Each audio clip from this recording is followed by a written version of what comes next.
देखो क्या पढ़ रहे हैं बेटा, सरफेस केमिस्ट्री। सरफेस केमिस्ट्री में देखो नाम ही लिखा है सरफेस केमिस्ट्री, इसका मतलब हमें यहाँ पे सरफेस फेनोमेना को पढ़ना है, सरफेस पे होने वाली फेनोमेना के बारे में पढ़ना है। ठीक है, अब सरफेस को रिप्रेजेंट कैसे करेंगे अभी देखेंगे कि सॉलिड के सरफेस पर लिक्विड आके सरफेस पे रुकेगा, एड्जॉर्ब होगा, उसे एड्जॉर्प्शन बोला जाएगा, या गैस एड्जॉर्ब होगा तो कैसे दोनों के बीच के फेस को रिप्रेजेंट करेंगे, दोनों को सेपरेट कैसे करेंगे, देखिए स्लैश लगाएंगे, दोनों को सेपरेट करने के लिए या तो स्लैश लगाएंगे या तो हाइफन लगाएंगे या तो स्लैश लगाएंगे, इस तरीके से दोनों के फेजेस को हम क्या करेंगे, रिप्रेजेंट करेंगे, अलग अलग करेंगे, सेपरेट करेंगे। ठीक है, तो ये सॉलिड लिक्विड के बीच का हमने एक एग्जांपल आपको लिया। देखो गैस गैस के बीच का कोई सेपरेशन नहीं होगा, क्योंकि गैस जो है गैस के फेस से सेपरेट नहीं होती, दो गैसें एक दूसरे से सेपरेट नहीं हो पाती हैं, तो ये वाला फेस रिप्रेजेंट नहीं होता। ठीक है, कौन कौन सा होगा, सॉलिड लिक्विड होगा, सॉलिड गैस होगा, लिक्विड गैस होगा। ठीक है, कौन कौन से रिप्रेजेंटेशन हो सकते हैं, ऐसे लिख सकते हो सॉलिड लिक्विड का, या आप लिख सकते हो सॉलिड गैस का, या आप लिख सकते हो लिक्विड गैस का। ओके, समझ गए, यहाँ तक कोई दिक्कत तो नहीं है किसी को बेटा, आ रहा है। गैस गैस का कभी भी इंटरफेस रिप्रेजेंट नहीं हो पाएगा, क्योंकि गैसेज के बीच में कोई भी सेपरेशन लाइन नहीं होती है। आ गया यहाँ तक, बोलो ठीक है। चलो अब देखो जो सरफेस फेनोमेना होती है, सरफेस फेनोमेना की बात करते हैं। यहाँ पे देखिए कुछ टर्म पढ़ने हैं आपको, टर्म पढ़ना है एडजॉर्प्शन, एक टर्म आपको पढ़ना है, सरफेस फेनोमेना होती है, इसे क्या बोलते हैं, एडजॉर्प्शन, और इसी से मिलता जुलता एक टर्म आपको पढ़ने में आता है एब्जॉर्प्शन, ABSORPTIO, एब्जॉर्प्शन। ठीक है, अगला एक टर्म पढ़ना है सॉर्प्शन, SORPTION, सॉर्प्शन। अगला एक टर्म पढ़ना है डीजॉर्प्शन, डीजॉर्प्शन। ओके, तो ये ऐसे 4 टर्म्स हैं अलग अलग, ये एक एक नंबर में एग्जाम में पूछे जा सकते हैं। पहले इन चारों के नेम आप लिख लीजिए कॉपी में। पहला टर्म क्या है बेटा, एडजॉर्प्शन, दूसरा टर्म क्या है, एब्जॉर्प्शन, तीसरा टर्म क्या है, सॉर्प्शन, और फोर्थ टर्म क्या है, डीजॉर्प्शन।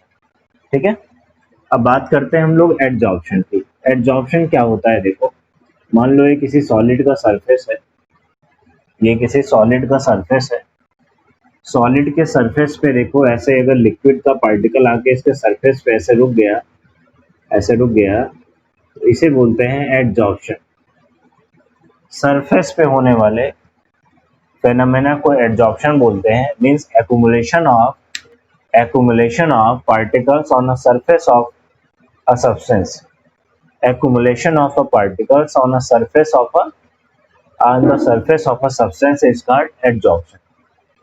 एडजॉर्प्शन कहाँ होगा बेटा, केवल सरफेस पे, अपर सरफेस पे एडजॉर्प्शन होगा, बल्क में, यानी ये वाला पार्टिकल पेनिट्रेट करके अंदर नहीं जाएगा, पेनिट्रेट करके पूरे बल्क में नहीं होगा, पेनिट्रेट करके अंदर नहीं जाएगा, उसे हम क्या बोलेंगे, एडजॉर्प्शन।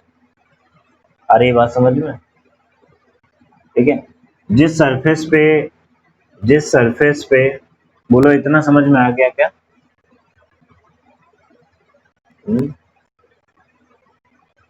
आ रहा है यहाँ तक? ओके, जिस सरफेस पे एडजॉर्प्शन होता है, इस पार्टिकल को, इस सरफेस को, इसको कहते हैं, इस सब्सटेंस को कहते हैं एडजॉर्बेंट, ADSORBENT, एडजॉर्बेंट। और जो एडजॉर्ब होता है इसे बोलते हैं एडजॉर्बेट। ठीक है, जिस सरफेस पे एडजॉर्प्शन हो रहा होता है उसे एडजॉर्बेंट बोलते हैं, और जो पार्टिकल एडजॉर्ब हो रहा है उसे एडजॉर्बेट बोलते हैं। ठीक है, और ये प्रोसेस क्या कहलाती है, एडजॉर्प्शन कहलाती है। Adsorption means accumulation of the particles on a surface of a substance is called adsorption. क्या कोई दिक्कत है इसमें बेटा?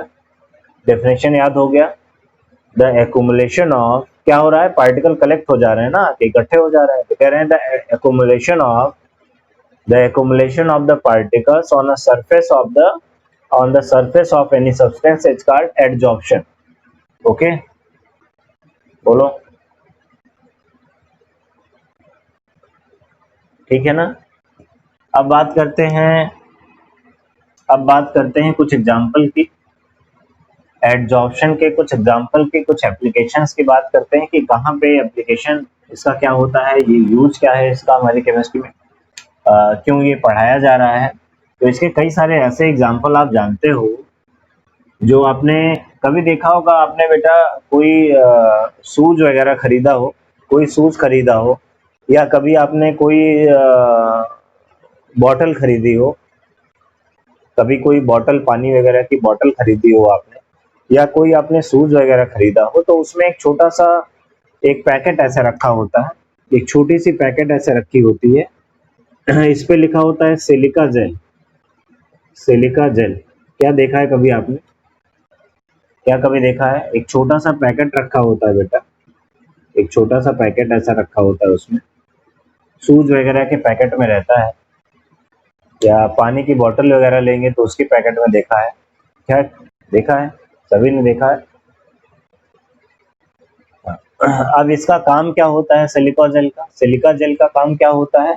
ये क्या करता है, मॉइस्चर को एब्जॉर्ब कर लेता है, मॉइस्चर को अपने सरफेस पे एब्जॉर्ब कर लेता है। क्या करता है? एब्जॉर्ब। जो मॉइस्चर होता है, मान लीजिए शूज है वो पैक्ड है, उसमें मान लीजिए बरसात वगैरह हुआ, थोड़ा मॉइस्चर आया, तो उस मॉइस्चर को क्या करता है, एब्जॉर्ब कर लेता है अपने सरफेस पे। तो शूज पे वो फंगस वगैरह नहीं आने देता, डेवलप नहीं होने देता, क्योंकि मॉइस्चर जब तक नहीं आएगा तब तक फंगस वगैरह नहीं लगेंगे। ऐसा ही कि पानी की बोतल में कभी थोड़ा सा मॉइस्चर आया तो उसको क्या करता है, एब्जॉर्ब कर लेता है, ठीक है ना। तो ये क्या करता है, मॉइस्चर को अपने सरफेस पे एब्जॉर्ब कर लेता है। तो ये एब्जॉर्प्शन का एक मोस्ट इंपॉर्टेंट एप्लीकेशन है जो सभी ने देखा है। हम आपको सिलिका जेल दिखा दे रहे हैं। देखिए एक ऐसी पैकेट आपने सबने देखी होगी, देखिए इसमें दिख रहा है ना सिलिका जेल लिखा हुआ दिख रहा है, देखिए ऊपर लिखा हुआ है सिलिका जेल, दिख रहा है बेटा? बोलो। देखो यहाँ पे लिखा हुआ है, यहाँ पे देखो लिखा हुआ है सिलिका जेल, देखो यही वाला पैकेट है। तो ये पैकेट सभी ने देखा होगा, हमें लग रहा है सभी ने नॉर्मली देखा होगा इस पैकेट को, इस पैकेट को सबने देखा होगा। तो एक एग्जाम्पल तो याद रहेगा ना, एक एग्जाम्पल हमेशा के लिए याद हो जाएगा, एक एग्जाम्पल हमेशा के लिए याद हो जाएगा आपको। आप लिखोगे silica gel is use for adsorption of moisture, adsorption of moisture. ऐसे ही आपने एक नाम सुना होगा, आपने नाम सुना होगा कि जो माइंस होती हैं, कोयले की खानें वगैरह होती हैं, वहाँ पे जो माइनर होते हैं जो उसको खोदते हैं, कोयले को निकालते हैं बाहर, वो एक मास्क लगाते हैं, वो एक मास्क लगाते हैं। मास्क क्यों लगाते हैं? वो एक मास्क बियर करते हैं जिसपे चारकोल की एक लेयर लगी होती है, जिसपे एक चारकोल की लेयर लगी होती है, ठीक है। तो मास्क क्यों लगाते हैं ये जानते हो आप? क्यों मास्क लगाते हैं वो जानते हो? कोई बच्चा जानता है? थोड़ा कुछ बताएगा कि मास्क क्यों लगाते हो? गैसेस को एब्जॉर्ब करने के लिए। गुड, शिवांगी ने देखिए एकदम सही आंसर बताया है। क्या होता है कि कोयले की जो खानें होती हैं उनकी जब खुदाई होती है तो उसमें कई सारी पॉइजनस गैसेस निकल रही होती है, जैसे कार्बन डाइऑक्साइड निकल, कार्बन मोनोऑक्साइड वहां से निकल सकती है, सल्फर डाइऑक्साइड निकल सकती है, मतलब कोई भी पॉइजनस गैस, कई सारी पॉइजनस गैसेस वहां से निकलती है। तो वो जो मास्क बियर करता है उस पे चारकोल की एक लेयर लगी होती है। वो चारकोल की लेयर क्या करती है, गैस के पार्टिकल को अपने सरफेस पे एब्जॉर्ब कर लेती है, मतलब वो हमारे ब्रीदिंग सिस्टम में नहीं आ पाता। जो गैस जो हमारी हार्मफुल गैसेस निकल रही हैं, पॉइजनस गैसेस निकल रही हैं, वो क्या होती हैं, उसी चारकोल की लेयर पे आके एब्जॉर्ब हो जाती हैं और फिल्टर्ड एयर हमारे पास ब्रीदिंग के लिए हमें मिल पाती है। समझ गया बेटा? तो चारकोल का भी यहाँ पे एक इम्पोर्टेंट रोल होता है, चारकोल का भी एक इम्पोर्टेंट रोल होता है, एब्जॉर्प्शन उसके एप्लीकेशन पे बेस्ड होता है, ठीक है। दो एग्जाम्पल हो गया एकदम सिंपल सा। बोलो कोई दिक्कत है? यहाँ तक आ गए बेटा? समझ में आ रहा है? बोलो। ये एग्जाम्पल समझ में आ रहा है? एग्जाम्पल से समझ के चलना है, क्योंकि ये काफी बड़ा इसका बहुत ज्यादा मतलब बहुत ज्यादा एप्लीकेशन है इसका, बहुत ज्यादा एप्लीकेशन है एब्जॉर्प्शन के। आपने ऑर्गेनिक डाई का नाम जरूर सुना होगा, ऑर्गेनिक डाइज का नाम सुना होगा। ऑर्गेनिक डाइज क्या होती है? कलर्ड होती है। ऑर्गेनिक डाइज क्या होती है? कलर्ड होती है।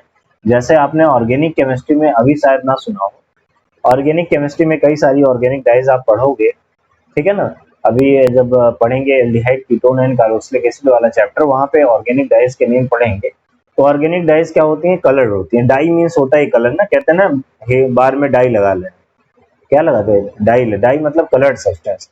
तो ऑर्गेनिक डाइज का मतलब ऑर्गेनिक कंपाउंड है जो कलर्ड है, उसको क्या करते हैं, अगर उसमें चारकोल डाल दें, उसमें चारकोल के कुछ टुकड़े डाल दें, तो थोड़ी देर के बाद देखेंगे कि चारकोल क्या करेगा, अपने सरफेस पे उसके कलर को एब्जॉर्ब कर लेगा, सरफेस पे अपने डाइज के कलर को एब्जॉर्ब कर लेगा, और डाइज क्या होंगी, कुछ देर के बाद कलरलेस हो जाएंगी। तो ये भी एप्लीकेशन है एब्जॉर्प्शन का। ठीक है, तो ये सारे तो एप्लीकेशन है।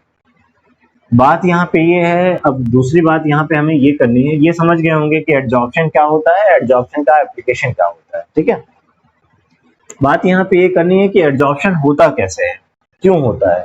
ठीक है, और इसके साथ थर्मोडायनेमिक प्रिंसिपल कौन सा इन्वॉल्व होता है, थर्मोडायनेमिक प्रिंसिपल कौन सा इसके साथ इन्वॉल्व होता है, और ये क्यों एब्जॉर्प्शन होता है, इसके बारे में थोड़ी बात करेंगे। मोस्ट इंपॉर्टेंट पार्ट है इसका, यहाँ से 1 नंबर एग्जाम में आ सकता है।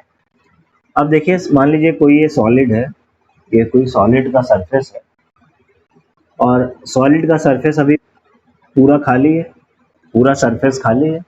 या कोई एक एग्जांपल और लेते हैं जो आपने क्लास 11th में पढ़ रखा था। मान लीजिए ये लिक्विड है, ये लिक्विड का सरफेस है।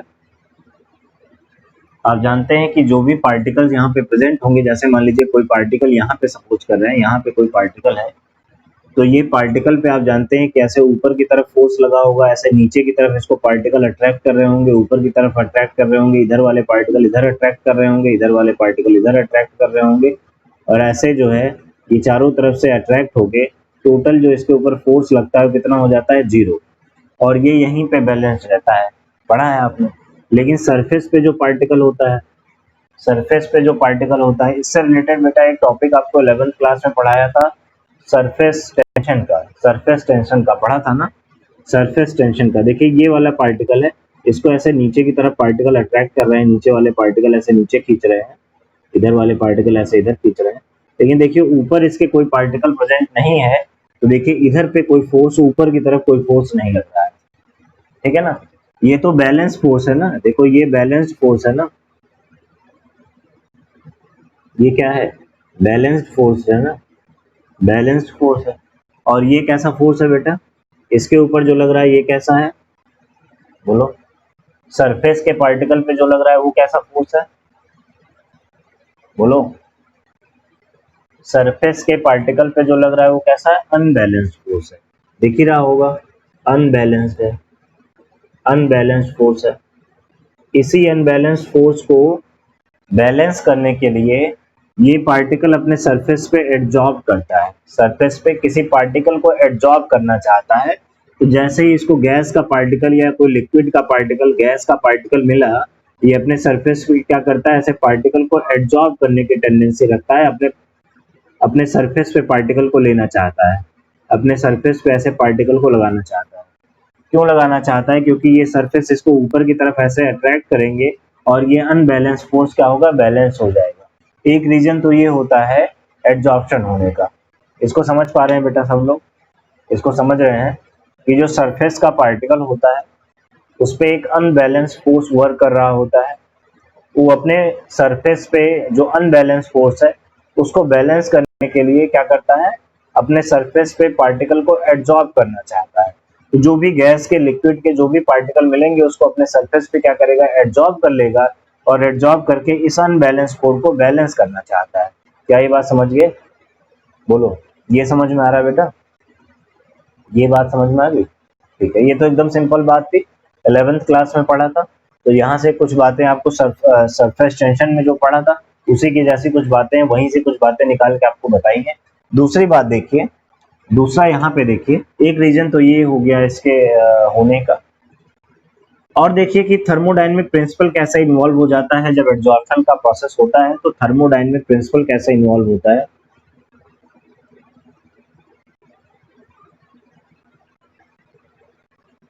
इसको ध्यान से समझिएगा, ये बड़ा इंपॉर्टेंट पार्ट है।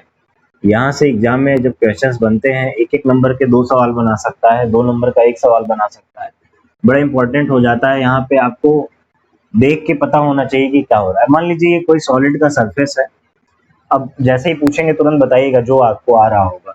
मान लीजिए ये कोई सॉलिड का सरफेस है बेटा, और सॉलिड का सरफेस अभी पूरी तरीके से खाली है, देखिए ऊपर सरफेस पे कुछ लगा नहीं है, पूरी तरीके से खाली है।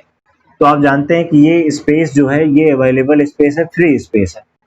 ठीक है, ये क्या है, फ्री स्पेस अवेलेबल है। ठीक है, ये देखिए ऊपर वाला सरफेस पूरा क्या है, फ्री है, खाली है, पार्टिकल को एब्जॉर्ब होने के लिए पूरी तरीके से वैकेंट है। तो अगर इस पे वैकेंट है, पूरी तरीके से वैकेंट है, तो इसकी एंट्रोपी क्या होगी, इसकी एंट्रोपी क्या होगी, अगर कोई पार्टिकल आके इस पे लगना चाहता है तो एंट्रोपी क्या होगी इसकी, एंट्रोपी मतलब समझते हो, एंट्रोपी क्या होगी बेटा, अगर सारी वैलेंसी जितनी है सब खाली हैं तो एंट्रोपी क्या होगी, एंट्रोपी मैक्सिमम होगी। अरीबा ने एकदम सही आंसर बताया है कि अगर पूरी वैलेंसीज खाली है, मान लीजिए कि इसकी कुछ वैलेंसीज दिखा लेते हैं, मान लीजिए ये इसकी फ्री वैलेंसीज हैं, यहाँ पे पार्टिकल लग सकता है, ऐसे तो पूरा सरफेस ही खाली है, लेकिन और ज्यादा अच्छे से समझने के लिए हमने कुछ यहाँ पे फ्री वैलेंसीज दिखा लिया और बेहतर समझ में आएगा। हमने सपोज कर लिया, मान लीजिए इतनी वैलेंसीज इसके पास है, ठीक है, ये फ्री वैलेंसीज है, यहाँ पे पार्टिकल आके लग सकता है। अभी कोई पार्टिकल लगा नहीं है, एकदम सिंपल वे में समझिए, अभी कोई पार्टिकल लगा नहीं है, पहला पार्टिकल आया लगने के लिए, पहला पार्टिकल आया लगने के लिए। अब इसको एक ऐसे एग्जांपल में कन्वर्ट कर देते हैं, मान लीजिए आपकी क्लासरूम है, कोचिंग मान लीजिए खुल गया, और देखिए ये सीट लगी हुई है, फर्स्ट सीट, सेकंड सीट, ये देखिए ऐसे सीट लगी हुई है, चेयर लगी हुई है, और पहला बच्चा आया बैठने के लिए, पहला बच्चा आया बैठने के लिए, वो कहाँ पे बैठेगा, इसकी कितनी सर्टेनिटी है, वो कहाँ पे बैठेगा, इसकी प्रोबेबिलिटी कि वो यहाँ पे बैठे, यहाँ पे वो बैठ जाए, इसकी प्रोबेबिलिटी बहुत कम होगी ना, क्योंकि देखो यहाँ बैठ सकता है, यहाँ बैठ सकता है, यहाँ बैठ सकता है, यहाँ बैठ सकता है, यहाँ बैठ सकता है, अनसर्टेनिटी बहुत ज्यादा होगी, होगी कि नहीं।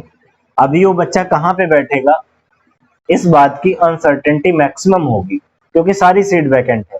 बोलो अब आया समझ में, बोलो अब आया समझ में बेटा। अभी उस स्टूडेंट के बैठने की जो सर्टेनिटी है वो फिक्स नहीं कर सकते, अनसर्टेनिटी बहुत ज्यादा है, मैक्सिमम है, क्योंकि बच्चा कहाँ पे बैठेगा ये फिक्स नहीं है, कहीं पे भी जाके बैठ सकता है, सारी सीट खाली है। बोलो इतना समझ में आया। एंट्रोपी क्या होती है, एंट्रोपी समझते हो ना, किसी सिस्टम में जो अनसर्टेनिटी होती है, किसी सिस्टम में जो अनसर्टेनिटी होती है उसी को एंट्रोपी बोलते हैं। ओके बेटा,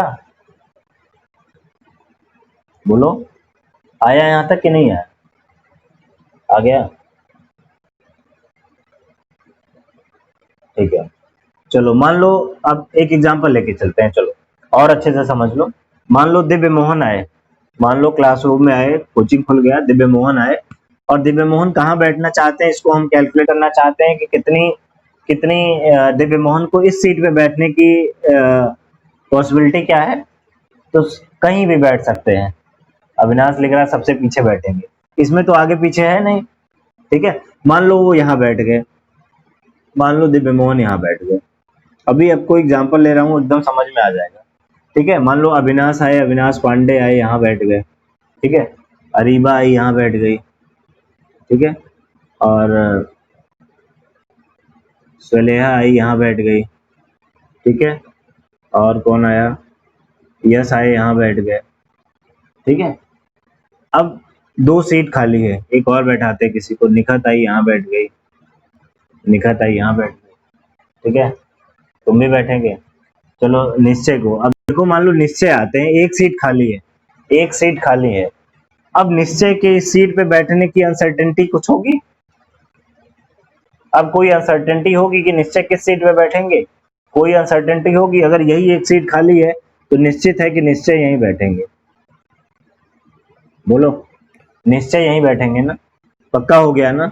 एक सीट खाली है और निश्चय आए बैठने, तो एकदम पक्का हो गया कि निश्चय यहाँ बैठेंगे, मतलब इस सिस्टम की अनसर्टेनिटी जीरो हो गई। यहाँ देखो अनसर्टेनिटी क्या हुई, अनसर्टेनिटी क्या हुई बेटा, जीरो हो गई, हुई कि नहीं, निश्चय के इस सीट पे बैठने की अनसर्टेनिटी जीरो हो गई। बोलो आ गई बात समझ में। अब कोई अनसर्टेनिटी नहीं है, अगर सारे यहाँ पे जितने स्पेस थे सब फिल हो गए, केवल एक स्पेस बचा हुआ था, तो जो लास्ट वाला बच्चा आया उसके बैठने की प्रोबेबिलिटी, उसके बैठने में कोई अनसर्टेनिटी नहीं रह गई, उसके बैठने में कोई अनसर्टेनिटी नहीं रह गई, मतलब एंट्रोपी जीरो हो गई।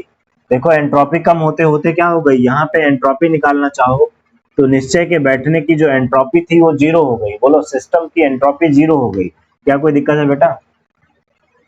बोलो, यहाँ तक आ गई सबको बात समझ में? सभी बच्चे बताएंगे बात समझ में आई कि नहीं, क्योंकि आगे एक और बड़ा इंपॉर्टेंट टर्म यूज करेंगे। अब जल्दी से बताओ, आ गया ना? ठीक है, चलो चलो। अब देखो, यहाँ पे एंट्रोपी की बात हो गई। इसका मतलब जैसे जैसे जैसे जैसे जैसे जैसे एड्जॉर्प्शन होता जाएगा, मतलब एक एक बच्चा आके बैठता जाएगा, एड्जॉर्ब होगा। सीट के सरफेस पे ही तो बैठोगे ना, सीट पे एड्जॉर्ब हो जाओगे। तो सीट पे जैसे जैसे एड्जॉर्ब होते जाओगे वैसे वैसे एंट्रोपी क्या होगी? जैसे जैसे एड्जॉर्प्शन बढ़ता जाएगा वैसे वैसे एंट्रोपी कम होती जाएगी। गुड, वैसे वैसे एंट्रोपी कम होती जाएगी। समझ गए बच्चे? अब आप समझ गए हो कि एंट्रोपी वैसे वैसे डिक्रीज करती जाएगी। चलो फिर से सॉलिड का सरफेस बनाते हैं। अभी देखो, आपने पढ़ा है कि कोई भी सिस्टम हमने सपोज किया तो इस सिस्टम की कुछ ना कुछ अपनी एनर्जी होगी। हमने पढ़ा है कि इसकी कुछ ना कुछ क्या होगी? एनर्जी होगी। मान लो पहला पार्टिकल आके यहाँ पे एड्जॉर्ब हुआ। पहला पार्टिकल जब यहाँ पे आके एड्जॉर्ब हुआ, तो आप जानते हो कि पार्टिकल जब एड्जॉर्ब होगा तो इनके बीच में क्या होगी? एक बॉन्डिंग होगी। इनके बीच में एक क्या बनेगा? बॉन्ड बनेगा। इनके बीच में एक बॉन्ड बनेगा। बॉन्ड बनने के लिए क्या होगी? एनर्जी रिक्वायर्ड होगी। बॉन्ड बनने के लिए क्या होगी? एनर्जी रिक्वायर्ड होगी। आ रही बात ना? जब ये पार्टिकल इस सरफेस पे आके एड्जॉर्ब होगा तो इन दोनों के बीच में कोई ना कोई बॉन्डिंग होगी, मतलब कोई ना कोई वहां पे फोर्स काम करेगा, कोई ना कोई अट्रैक्शन फोर्स वहां पे काम करेगा। जब अट्रैक्शन काम करेगा तो कुछ ना कुछ एनर्जी रिक्वायर्ड होगी। अब एनर्जी जो रिक्वायर्ड होगी तो क्या होगा कि इसका मतलब कि इस बॉन्ड बनने के बाद, इस अट्रैक्शन के काम करने के बाद कुछ ना कुछ एनर्जी ये सरफेस रिलीज करेगा। कुछ ना कुछ ये सरफेस एनर्जी को क्या करेगा? रिलीज करेगा। बोलो, ये बात समझ में आ रही है कि जब बॉन्ड बनेगा, एड्जॉर्प्शन होगा, तो क्या होगा? कुछ ना कुछ सर एनर्जी ये सरफेस यहाँ से रिलीज करेगा। ये जो बॉडी ली हुई है, ये जो सब्सटेंस हमने लिया हुआ है, ये कुछ ना कुछ एनर्जी क्या करेगा? रिलीज करेगा। और जब एनर्जी रिलीज करेगा तो एंथैल्पी में चेंज कैसा होगा? एंथैल्पी में चेंज कैसा होगा? पॉजिटिव होगा कि निगेटिव होगा? बोलो, एंथैल्पी चेंज कैसा होगा? एंथैल्पी चेंज नेगेटिव होगा। आ रहा है ना सबको? क्योंकि जब एनर्जी डिक्रीज करेगी तो एंथैल्पी चेंज क्या होगा? नेगेटिव होगा। Change in energy is called entropy, is called enthalpy. Energy में जो चेंज होता है वो क्या होती है? एंथैल्पी होती है। कह रहे हैं कि एनर्जी रिलीज कर देगा तो मतलब पहले जितनी एनर्जी होगी उससे एनर्जी क्या होगी? कम हो जाएगी। इसका मतलब जो एंथैल्पी चेंज होगा वो कैसा होगा बेटा? निगेटिव हो जाएगा। कैसा होगा? निगेटिव हो जाएगा। बोलो, ये बात समझ में आई? ये बात समझ में आई कि जब एड्जॉर्प्शन होगा तो एंथैल्पी चेंज निगेटिव होगा। जब एड्जॉर्प्शन होगा तो एंथैल्पी चेंज निगेटिव होगा। किसी बच्चे को यहाँ कोई प्रॉब्लम हो तो बताइए, मोस्ट इंपॉर्टेंट पार्ट है इसका।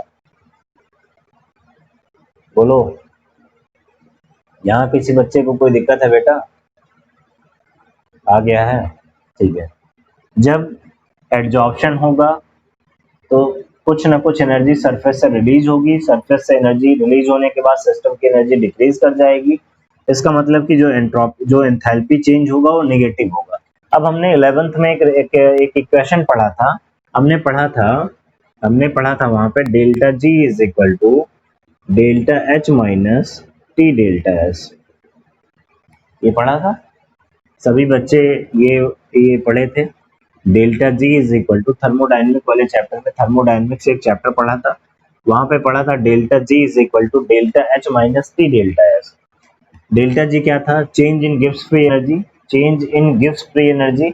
और change in Gibbs free energy क्या होती है आपको हमने बताया था। इससे रिलेटेड एक वीडियो भी डाला है, उसको जाके पूरा पूरा देख लो तो गिब्स फ्री एनर्जी पूरी तरीके से समझ में आ जाएगा कि क्या होती है गिब्स फ्री एनर्जी। स्पॉन्टेनियस और नॉन स्पॉन्टेनियस सबके लिए बताया है।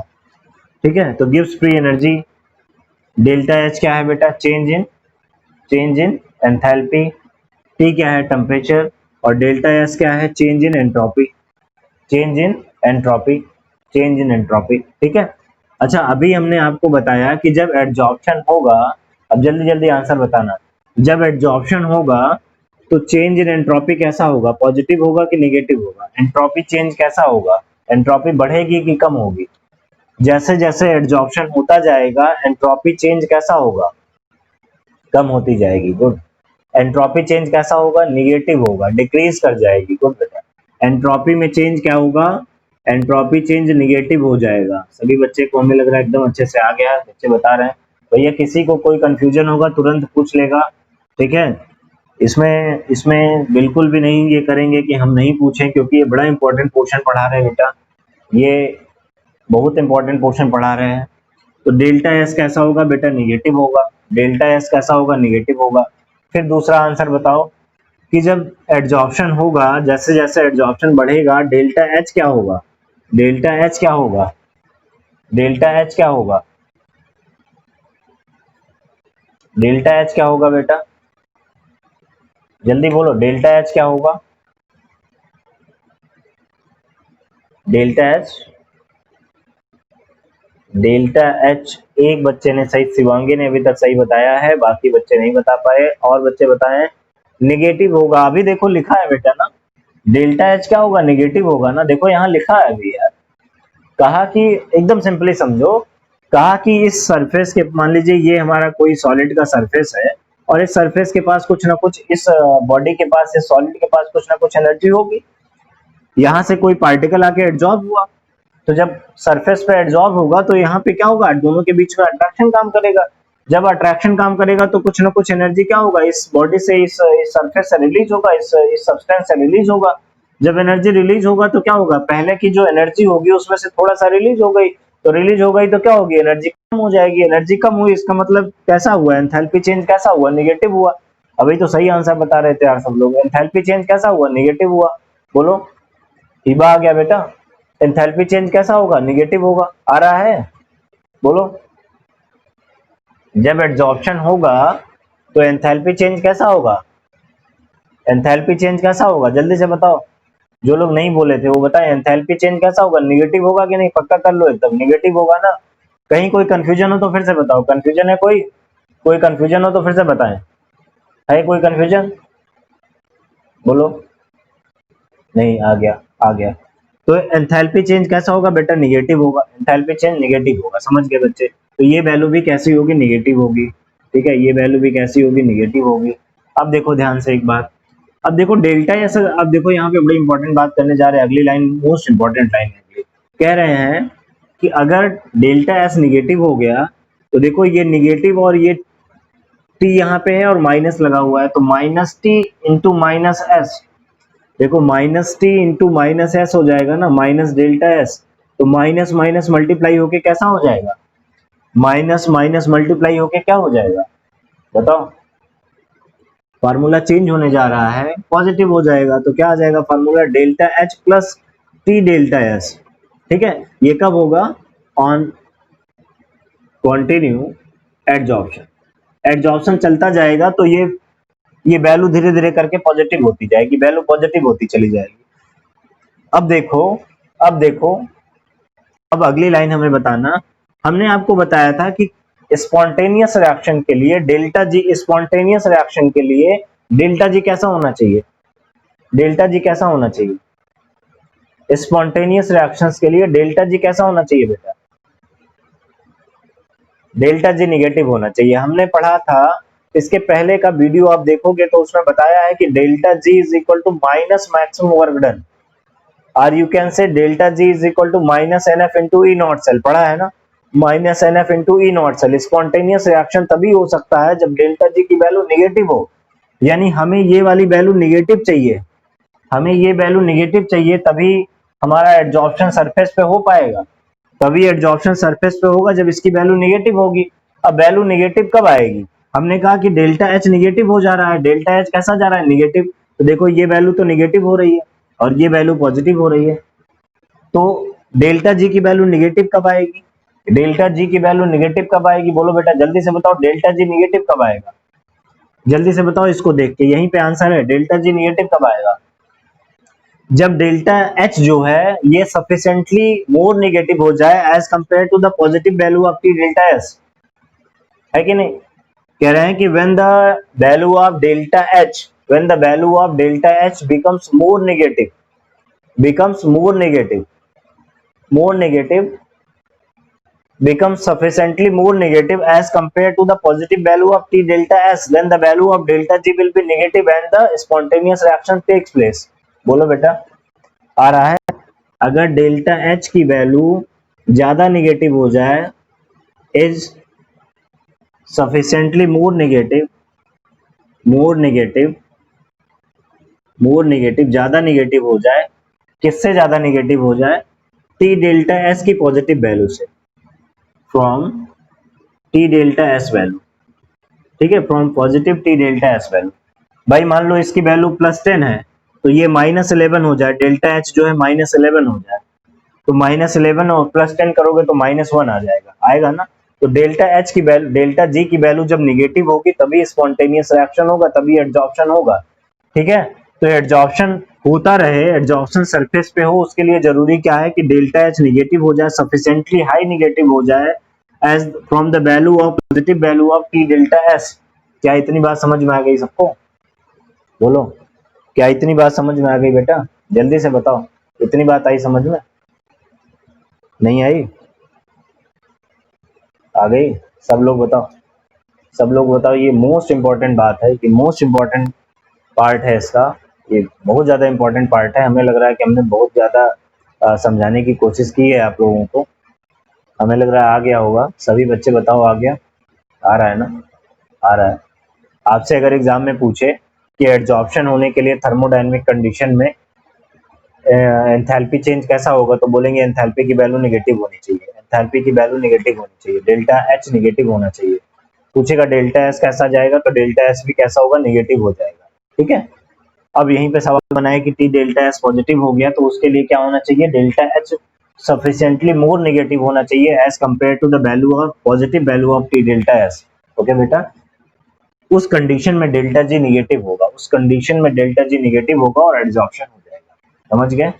हमें लग रहा है समझ गए होंगे, थर्मोडायनेमिक प्रिंसिपल समझ गए होंगे। ये थोड़ा सा ट्रिकी है, थोड़ा सा मतलब अगर बात समझ में ना आए थोड़ा मुश्किल हो जाता है, लेकिन हमें लग रहा है कि समझ गए होंगे सारे बच्चे हमारे। बोलो, बोलो जल्दी। आ गया बेटा? कोई दिक्कत परेशानी किसी को? किसी बच्चे को कोई दिक्कत परेशानी? एक बार जाके आप जो है वो देखेंगे, गिव्स फ्री एनर्जी वाला वीडियो देखिएगा, इसके पहले वाला वीडियो, गिव्स फ्री एनर्जी का वीडियो एक बार जरूर देख लीजिएगा, ठीक है, वहां पे देख लीजिएगा। कई बार ऐसा रहता है ना कि जब हम पढ़ा रहे होते हैं, ऑनलाइन पढ़ा रहे होते हैं, तो कुछ बातें छूट जाती हैं, कुछ बातें रह जाती हैं, फिर जब वीडियो डालते हैं तो उसमें सारा कुछ हम जो कुछ भी छूट जाता है, कभी कभार थोड़ा बहुत छूट जाता है, तो उसको भी उसमें कर दिया जाता है कि आप वहां पे देख लेंगे तो एक बार और आपको समझ में आ जाएगा कि डेल्टा जी कैसा होना चाहिए, डेल्टा जी कब पॉजिटिव होगा, कब निगेटिव होगा, ठीक है, स्पॉन्टेनियस नॉन स्पॉन्टेनियस कैसे होता है, हम कैसे वर्क डन कैलकुलेट कर सकते हैं, इलेक्ट्रोकेमिकल सेल में, गैल्वेनिक सेल में कैसे कैलकुलेट करेंगे, सारा कुछ वहां पे बताया हुआ है। और इक्विलिब्रिया कैसे ऑब्टेन्ड होता है, इक्विलिब्रियम कांस्टेंट कैलकुलेट करना भी सिखाया है, कैसे ऑब्टेन्ड होता है इक्विलिब्रिया, कैसे रिडक्शन पोटेंशियल की वैल्यू इंक्रीज और डिक्रीज करती है, उस पर जाके देखिएगा। हाँ बेटा, स्पॉन्टेनियस रिएक्शन के लिए डेल्टा जी का निगेटिव होना जरूरी है, डेल्टा जी अगर निगेटिव है तभी स्पॉन्टेनियस रिएक्शन होगा, जब डेल्टा जी निगेटिव होगा। अगर डेल्टा जी पॉजिटिव हो गया, इसका मतलब नॉन स्पॉन्टेनियस रिएक्शन है, मतलब हम एनर्जी कहीं और से सप्लाई कर रहे हैं, एनर्जी बाहर से सप्लाई कर रहे हैं, समझ गए, तब रिएक्शन हो रहा है, जैसा कि इलेक्ट्रोलाइटिक सेल में होता है, जैसा इलेक्ट्रोलाइटिक सेल में होता है। आपने जो वोल्टिक सेल पढ़ा हुआ है, गैल्वेनिक सेल जो पढ़ा हुआ है, वो स्पॉन्टेनियस रिएक्शन के लिए रिस्पॉन्सिबल होता है। इलेक्ट्रोलाइटिक सेल जो होता है नॉन स्पॉन्टेनियस रिएक्शन के लिए रिस्पॉन्सिबल होता है। दोनों में डेल्टा जी की वैल्यू अलग अलग होती है। आप एक बार देख लोगे वीडियो तो वहां पे बेटा सारी बात समझ में आ जाएगी, ठीक है। यहाँ तक आ गया बेटा? किसी बच्चे को कोई दिक्कत है? नहीं? आगे चले हम लोग, आगे चलें, आगे चलें, आपको थोड़ा सा एब्जॉर्प्शन बता दें, एब्जॉर्प्शन बता दें, एब्जॉर्प्शन के बारे में भी थोड़ा सा बता दें। पॉइंट क्या है बेटा? Absorption, ABSORPTION, absorption. अब देखो एब्जॉर्प्शन में क्या होता है। एडजॉर्प्शन समझ गए कि एडजॉर्प्शन में क्या होता है, केवल सरफेस पे ही पार्टिकल एक्यूमुलेट हो सकता है, ठीक है ना, वो पेनिट्रेट करके अंदर नहीं जा सकता। लेकिन एब्जॉर्प्शन में क्या होता है कि जो पार्टिकल था जो इसके सरफेस पे एब्जॉर्ब हो रहा था, वो पार्टिकल पेनिट्रेट करके बल्क में चला जाएगा। देखो ऐसे आ गया, पार्टिकल इसके अंदर आ गया, ठीक है, और वो यूनिफॉर्मली डिस्ट्रीब्यूटेड हो जाएगा through out the substance, through out the bulk of a substance. अब क्या पहले क्या हो रहा था, पार्टिकल केवल सरफेस पे आके एक्युमुलेट हो रहा था। अब पार्टिकल क्या किया, पेनिट्रेट करके सब्सटेंस में यूनिफॉर्मली डिस्ट्रीब्यूटेड हो गया। ठीक है, तो इस प्रोसेस को क्या बोलते हैं बेटा, एब्जॉर्प्शन। एब्जॉर्प्शन कहते हैं। ठीक है, इसे क्या बोलते हैं, एब्जॉर्प्शन बोलते हैं। आ गया समझ में, डिफरेंस समझ गए होंगे।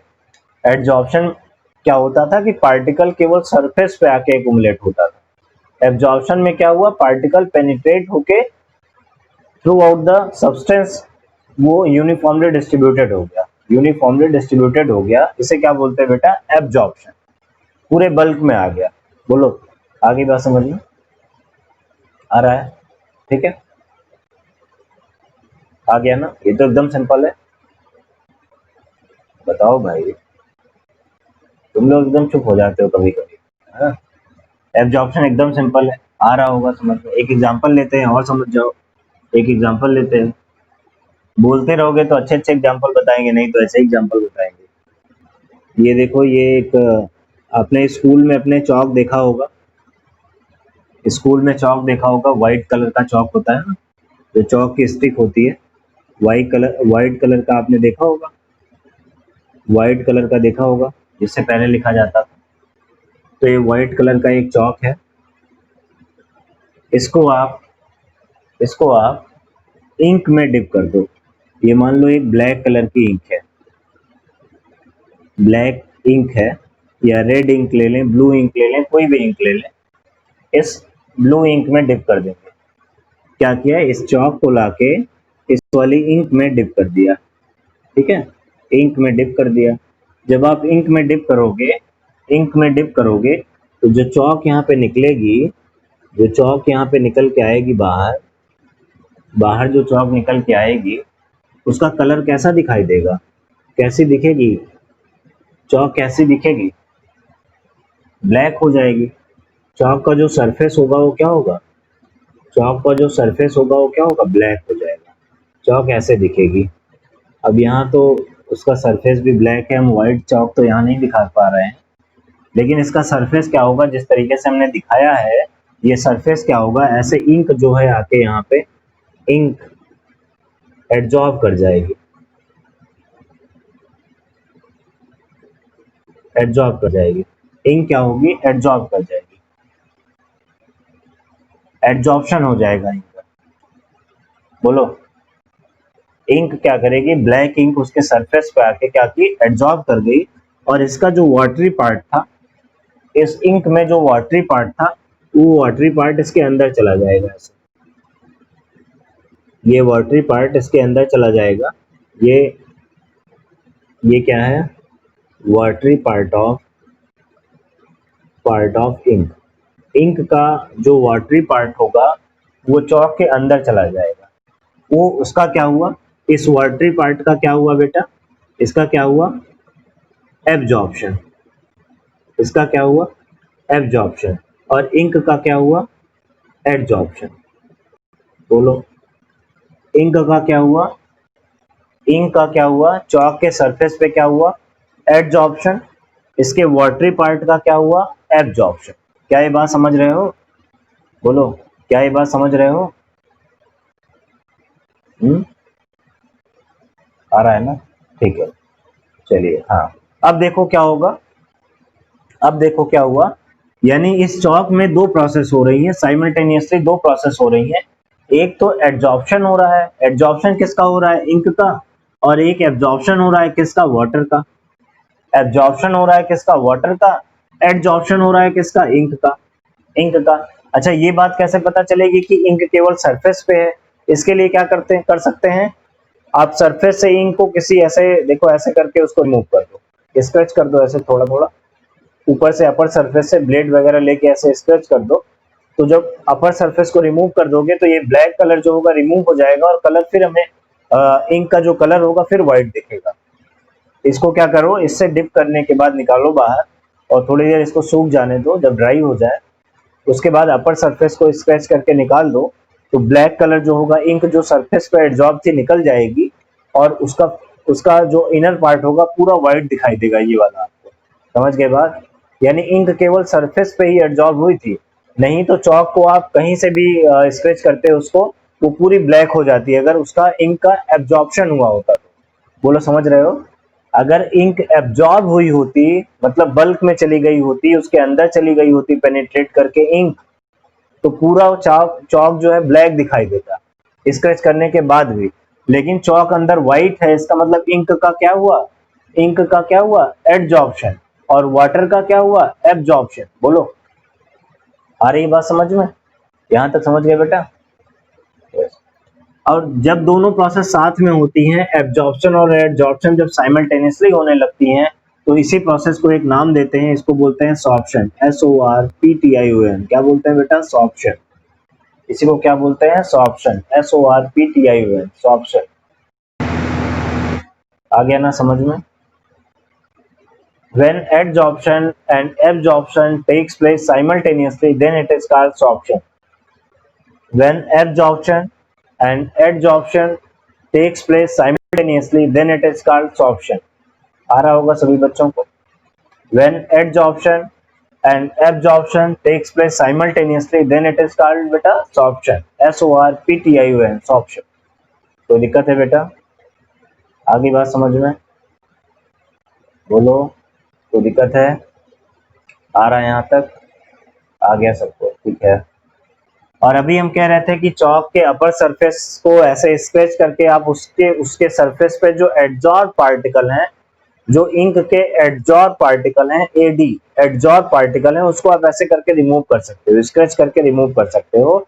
और इस removal of adsorbate from the surface of adsorbent is called desorption. एक और नाम बताया था आपको, कहा था यहीं पे एक और नाम बताएंगे, डीजॉर्प्शन। डीजॉर्प्शन का मतलब क्या? डीजॉर्प्शन का मतलब क्या?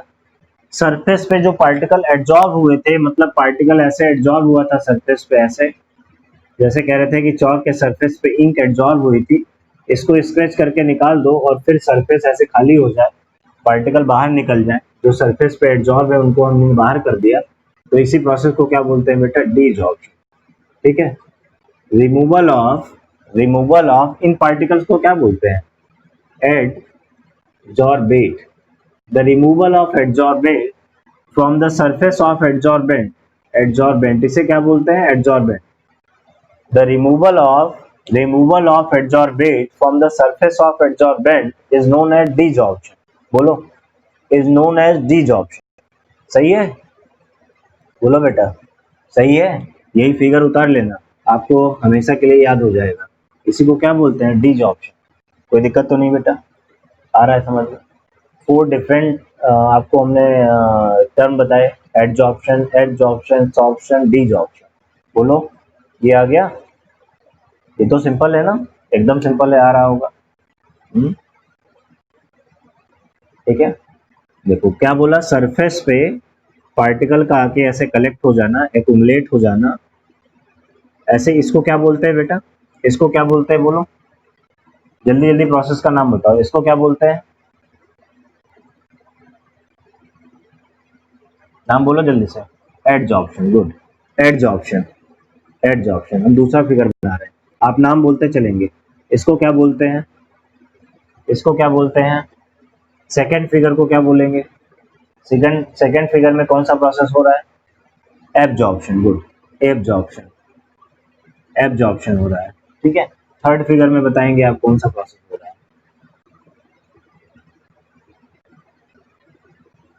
थर्ड फिगर में कौन सा प्रोसेस हुआ है? थर्ड फिगर में कौन सा प्रोसेस दिखाया है?